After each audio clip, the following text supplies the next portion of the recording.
pocket friendly if you don't want to go. Elizabeth Chintu has been planning a business trip for weeks. It was a tough task finding a flight to her destination.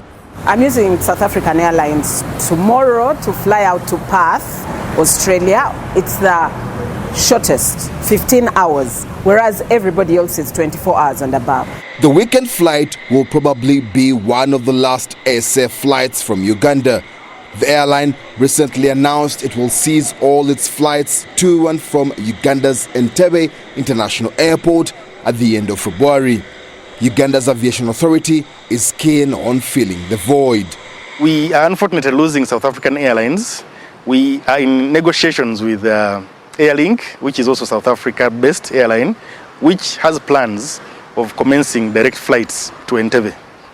Besides that, the national airline, Uganda Airlines, has been engaged in discussions through government with the South African authorities to designate the airline on that route as well. Last November, a strike over planned job cuts grounded the airline's domestic and international flights for days. And according to experts, many African carriers are struggling to stay afloat. This idea of every country trying to control its airspace and be able to service it and prevent other actors from within, to me it's very dangerous.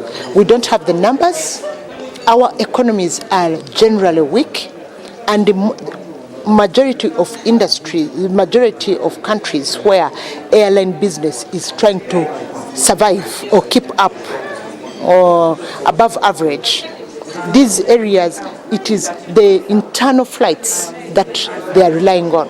South African Airways will also stop flights to Abidjan in Ivory Coast, Luanda in Angola, and some to Europe and Asia.